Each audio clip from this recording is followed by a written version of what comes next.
FHS Season Tickets.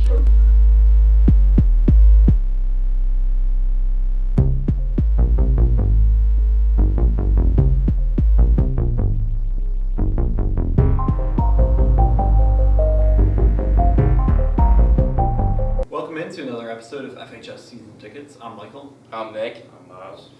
And boys, the NFL trade deadline came and went. The Browns won the trade deadline. They won the trade that never happened. So, Nick, do you want to explain or do you want me to? The Browns getting a trade off, coming in the mutual agreement with the Bengals for a second and third, I believe, with AJ McCarron, sending the 2 picks to the Bengals for AJ McCarron. Apparently, multiple rumors coming out, but they're celebrating in the front office, and they couldn't get the trade off in time before the deadline hit, and then they tried bargaining with the NFL or something, and then it just couldn't happen. The deadline was passed. IQ goes down hearing it each time. The deadline passed. So that's a new move, but I mean, there's conflicting reports, like apparently There's been like 4 different stories that I've heard. 4 different stories, and apparently the story that they're coming out with, the Browns, doesn't line up for trade procedure. So I don't know how you could mess up the trade procedure in your excuse. We're just really smart. In your excuse, I mean, obviously they messed up, but no one really knows how they messed up and why. I mean, I don't know if that's ever precedent. If I was to trade a player or receive a player, I'm not even in this industry, and I would literally look, when is the deadline? When does this have to be in? Yeah, everyone knows the deadline. League? And they just found a way to up. Yeah, dude. Yeah, that was just insane. Get rid of the whole staff. Yeah, that was insane. I mean, Hugh Jackson really messed up on that. Yeah, people find a way to blame Hugh. Like, Hugh never does anything for this team. Why is Kenny Britt still on the roster, Hugh? He was just like, I benched him. I did all I could. Yeah, their roster is pretty garbage. Yeah, that's all they can do, honestly, too. Wow, and our offensive line is supposed to be good this year, too. Just so many things going Our wrong. team for was the Browns. supposed to like not completely suck, and then look what happened. All right, Mike, you have any more thoughts on that? Yeah, a couple thoughts on this.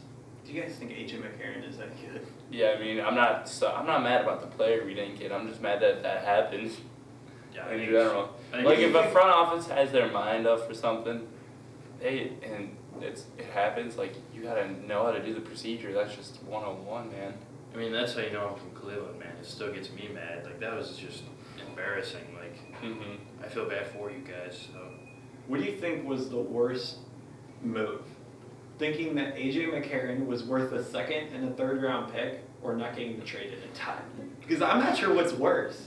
Dude, I mean, you really don't know what he's like now. I think but, the like, worst it's been a was long celebrating. time. Like, Celebrating that trade. celebrating that. And what are they, 0-7, 0-8? So, Well, I don't know what they're celebrating. Celebrating that top What do pick. they need? Title this video like the Browns Blues. The Jesus Browns Christ. Blues. All right, but we can talk about the other big NFL trade, and that was Jimmy Garoppolo. There were a lot. I feel like there was more than just that. Yeah, like, there were some smaller ones like Kelvin Benjamin going to yeah, the Bills. I mean, for what the Bills gave up, like, these players are being moved for nothing. Yeah, We would have overpaid. We would have paid way more for AJ McCarron than Kelvin Benjamin got. I think Kelvin Benjamin got like a 3rd and a 7th. We're gonna give up a second and a 3rd. Like, I think there are rumors of like T.Y. Hilton being moved. Well, they're like, you gotta give us a lot for sending this poor kid to your team. Yeah, I They're know. like, come on. We're You can at ruining least it. help us out. We're ruining kids' life here. We have to have that on our conscience. The quarterback's career is on the line, guys. We need a 2nd round pick to make up for it. Yeah, and then Dwayne Brown going to Yeah, the that was Seahawks. pretty crazy. For like, I couldn't even find out what they did. It was Patriots gave Dwayne them. Brown and like a 6th or 7th rounder for a 2nd and a 3rd rounder, I think. Jeez, that shores up the Seahawks a lot. And Patriots, yeah, obviously moving Garoppolo. Like, there are a couple different theories on that. Do you want me to go or? Yeah, you could go first. Well, yeah. First of all, Garoppolo only going for a 2nd round pick. That really surprised me. That happened well before the deadline too. So I guess the Patriots know how to know when the deadline is. But so Garoppolo, like, many believe that he could be a star quarterback. I thought like a lot of people, that they were gonna hold on to him, maybe even keep him as their backup quarterback, because obviously Brady's out of here for maybe probably like in 2 years. I could totally see it because he's playing well now, but I mean, there's just comes a point, even if he's still doing well, that you don't want to retire. Like, he's 42, like, you know what I mean? So he's out the door. But this I think, like I heard from Cowherd, heard a really interesting take on Cowherd, could definitely usher in the next complete era of the Patriots, because if Belichick's trading Jacoby Brissett, who's looking like a franchise quarterback at the Colts, even though they're not doing well. Trading people like Garoppolo, and he's trading these people for like next to nothing for what he's going under their value worth. So a lot of people just think he's paying people favors that were his friends, like giving them for a little bit under value, like Andy Reid, who is a friend of what's it called, the Colts, I think owner or something.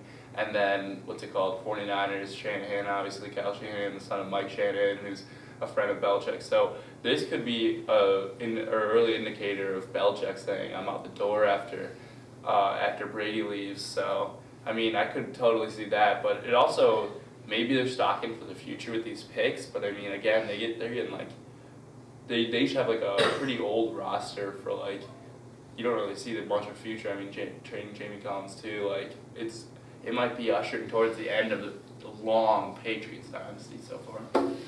Yeah, and once Brady leaves, like, there's no dynasty anymore. It's Yeah. officially over. I mean, it could have been different if you had Garoppolo and he actually turned out well, like, but you never know. Yeah, but the problem with Garoppolo is you have to pay him this offseason. So Yeah, exactly. You can't really tie up another $15 million to Garoppolo if he's not going to play, because that's just going to make your cap situation impossible to deal with. Mm-hmm. And then the other thing that you have to ask yourself is, do you think that Belichick actually thought that Garoppolo was a franchise quarterback? Because a lot of reports were saying that they did think they were when they keep him, and now after they trade him, reports are kind of like, well, you kind of had to do it for cap room, but also you're not going to trade somebody you think is going to be a franchise quarterback for only a second-round pick. So it's interesting to see how, like, the narrative kind of changed right when New England. Unless he's almost out the door, like we were saying. Yeah, Belichick could almost be out the door, and he's just going for like 2 more Super Bowl runs. Yeah. And he's just gonna book it out of there. Miles, what are your thoughts about it? I mean, that's a lot of really good ideas. I mean, I couldn't agree more.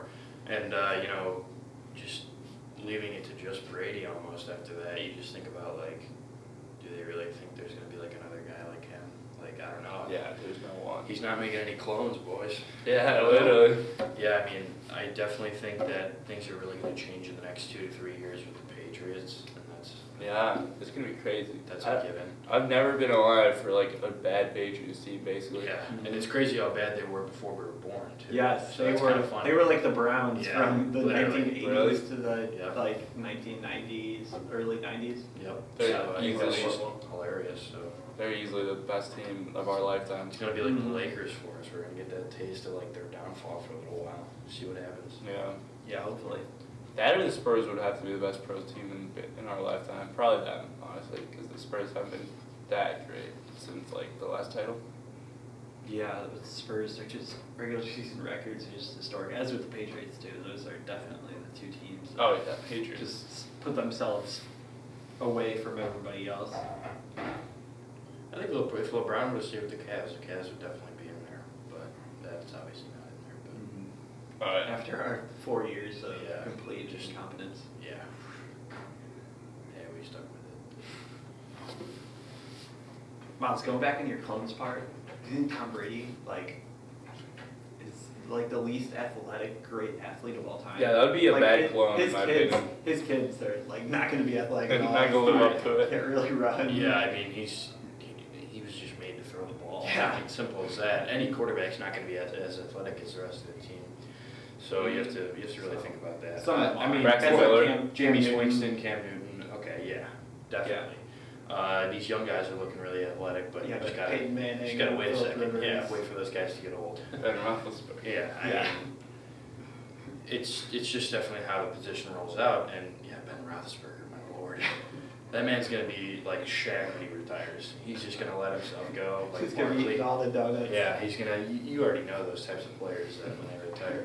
It's gonna be Halloween every day for him. Yeah. Just munching on He the can cake. burn. Looking at Barkley, I don't even think I would have expected that. Look at what he looked like as a player. I mean, See- he's a pretty thin guy as a player. See, I'm a little different though. I saw him as a player and I was like, okay, he's got like that big face. Dude, He's yeah. definitely gonna be big. Like I can always tell by the face. I got that from my dad or something, man. My dad he always gets that too. You can tell from the face, like if they're gonna. Mike's face is looking big. Guys, I think I'm gonna be like 300 pounds. Mike will be there. 390. Mike's 390. Oh my god. He's like Brian Windhorst or something. a fat bastard. Before we wrap it up, there's only 2 matchups this week against teams with winning records. The first one, the Atlanta Falcons take on the Carolina Panthers. Miles, I'll go to you first. Well, this is a really good matchup. The Panthers turned around from last year a little bit, but they're not really too great. And the Falcons lost last week. So. No, the Falcons won. They beat the Jets. Oh, they did. 2 weeks ago. They lost 2 weeks ago. Mhm. I don't know. I have like nothing to say in this game anyway. Yeah, but I mean, where's it at? At Carolina. Oh, Carolina. Yeah. I'm gonna keep it nice and simple. I'm gonna take the Panthers. I think Newton is gonna actually like try and throw the ball more, and he can obviously always run it, in my opinion. And I like the Panthers at home. They've always been pretty good at home. Nick, what do you think? Yeah, I mean, Carolina for some reason hasn't gotten back to their 2015 form, which is like kind of odd. Maybe it was Norman. I wouldn't have thought that the loss of Norman would have affected them that much. But so I don't like trading Calvin Benjamin to this like the game after that happens. I don't really know how that's gonna help or hurt their team at all. Falcons stayed the same. For the trade deadline, they looked like a pretty good team offense-wise, and their defense is still young. So I'm gonna take the Falcons on this one. I'm going to agree with you. I'm going to take Atlanta. Even though I'm nervous taking the Falcons outside of a dome, they've struggled outside domes in Matt Ryan's career, but I still think that the Falcons are going to get the victory. Carolina. Yeah, Carolina. I think Kuechly's back from his concussion, so that's like a really big defensive key for them. Yeah, that would be big for Carolina if he's back. I haven't heard if he's officially back I yet. haven't either. But also Atlanta, I just feel like they're due for like some better play from their defense. They've been pretty bad on third down, so I think if they shore that up, they'll be able to beat Carolina, and I'm still kind of skeptical of Carolina.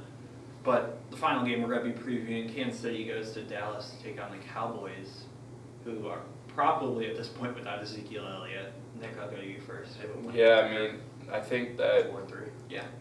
I think Kansas City's winning this one. I don't know with the Cowboys this year. I mean, they made a really good 12-game win streak last year. I just don't see that happening with a worse offensive line and without their best running back, the tone setter Ezekiel Elliott. So, who has been really on and off, which is really weird because last year he was like the mild consistency with Dak Prescott. So I just don't see them winning.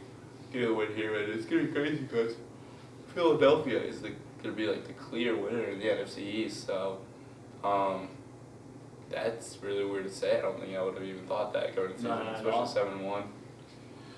I'm going to take the Chiefs as well. I watched the Chiefs a little bit the last week against the Broncos, and I was a little worried, to be honest with you guys, because when I see 20-3, I was like, okay, they're not playing as good as the score, but they're still destroying the Broncos.